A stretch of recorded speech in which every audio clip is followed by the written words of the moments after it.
بسم اللہ الرحمن الرحیم۔ میں ہوں اے ایس انصاری۔ یہ محترم شیخ عامر صاحب کی آپ ویڈیو سنیے، موضوع ہے لا الہ الا اللہ۔ یہ آپ سنیے، پھر میں کچھ عرض کرتا ہوں۔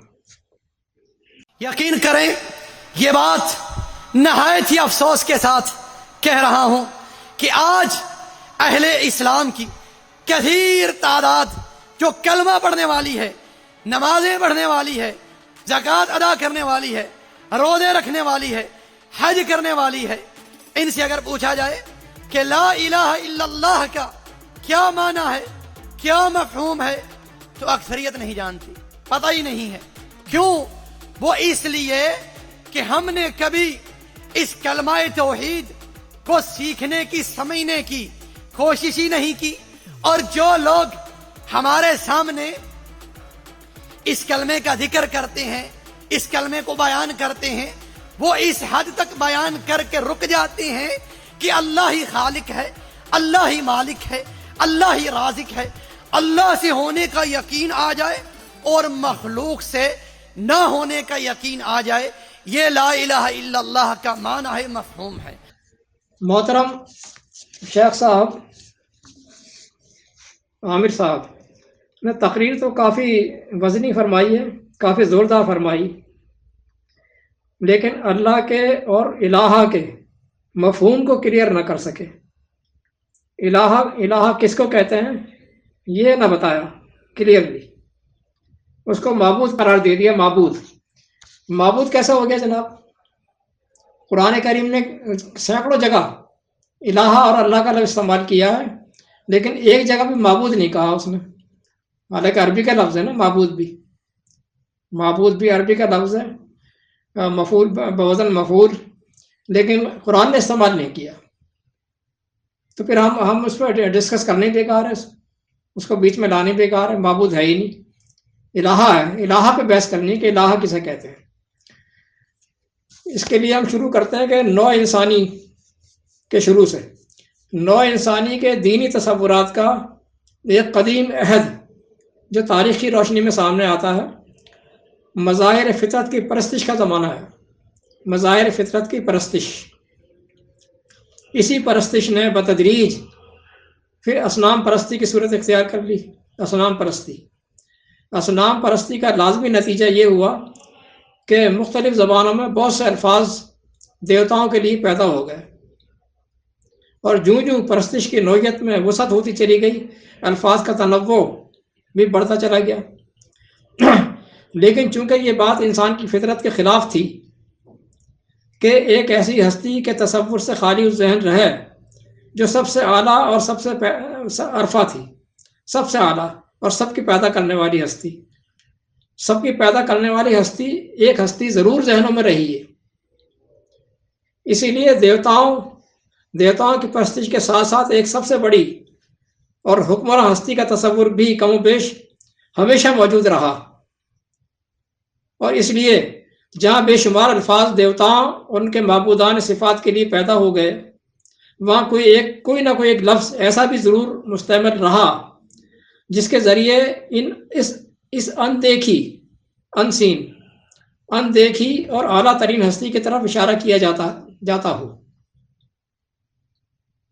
چنانچہ ہم سامی زبانوں میں دیکھتے ہیں، سامی زبانوں کے مطالعے سے معلوم ہوتا ہے کہ حروف و اصوات کی ایک خاص ترکیب ہے جو معبودیت کے معنی میں مستمر رہی ہے، اور عبرانی، سریانی، ایرامی، کلدانی، حمیری، عربی وغیرہ ان تمام زبانوں میں اس کا یہ لغوی خاصہ پایا جاتا ہے کہ الف، لام اور ہے کا مادہ، الف، لام اور ہے اس کا مادہ، اور مختلف شکلوں میں مشتق ہوا ہے۔ یہ کلدانی و سریانی کا الہیہ، عبرانی کا الوہ، اور عربی کا الہ،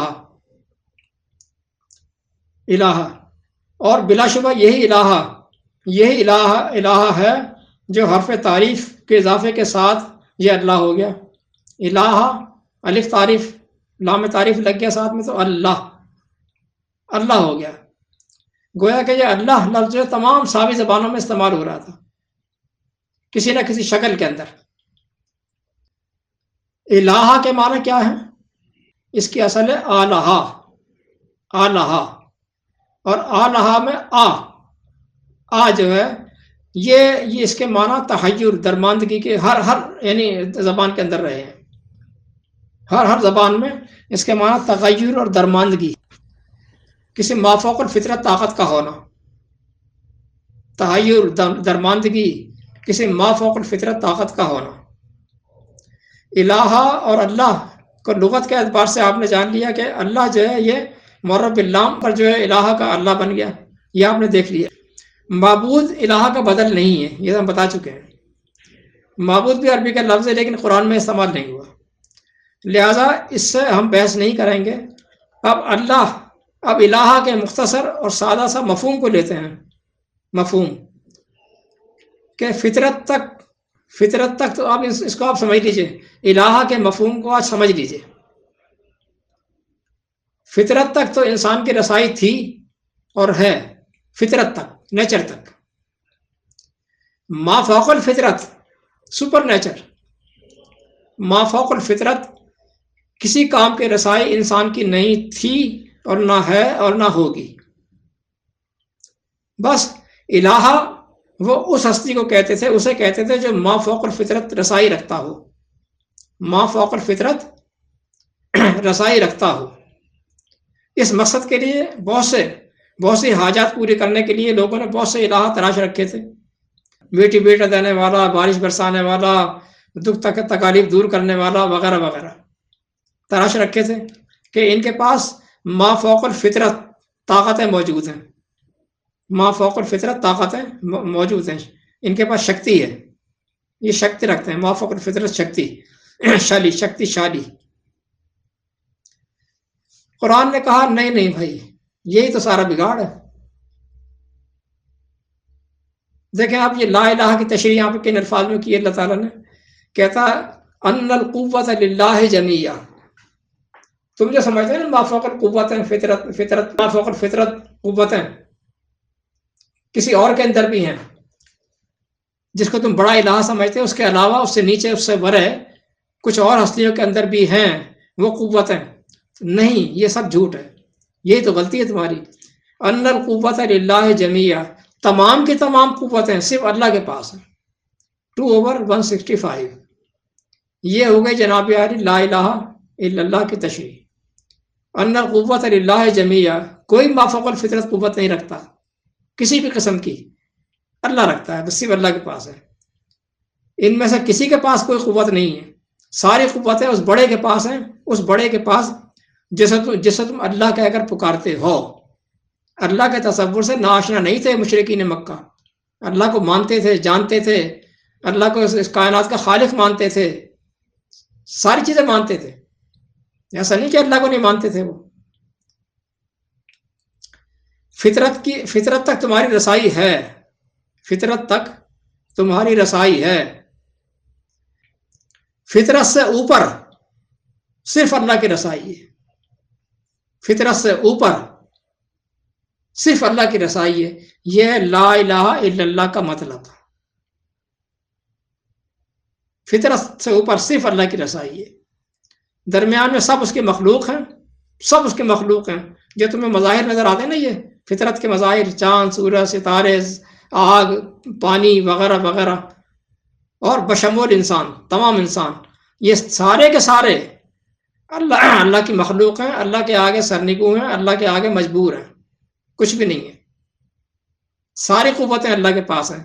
یہ لا الہ الا اللہ کا مطلب، یہی مفہوم ہے۔ اللہ کو تو مشرک بھی مانتے تھے، مانتے ہیں، مانتے بھی تھے، مانتے بھی ہیں، پر لا الہ کو نہیں مانتے تھے۔ لا الہ یہی تو چپتا ہے، یہ چپتا ہے۔ آج کے کلمہ کو مشرک بھی اللہ کو تو مانتے ہیں، کون کہہ رہا نہیں مانتے ہیں اللہ کو؟ اللہ کو مانتے ہیں، اس کائنات کے خالق بھی مانتے ہیں، مالک بھی مانتے ہیں، جیسے مشرکین مکہ مانتے تھے، پر لا الہ کو نہیں مانتے، لا الہ کو نہیں مانتے۔ نہیں، اس کے علاوہ بھی تو ہیں، حاجت روا، مشکل کشا، دستگیر، لا الہ کو نہیں مانتے۔ ان کے حاجت روا بھی ہیں، ان کے بھی تھے، ان کے بھی ہیں، آج والوں کے بھی ہیں، مشکل کشا بھی ہیں، سینکڑوں موجود ہیں، ان کے بھی شریع ساز موجود تھے، ان کے بھی شریع ساز موجود ہیں، سینکڑوں کی تعداد میں، کوئی فرق نہیں ہے جناب.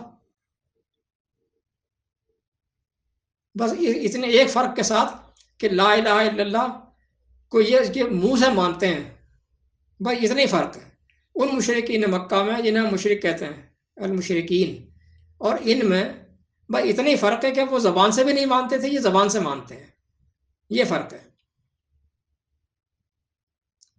چلیے میں ختم کرتا ہوں، والسلام.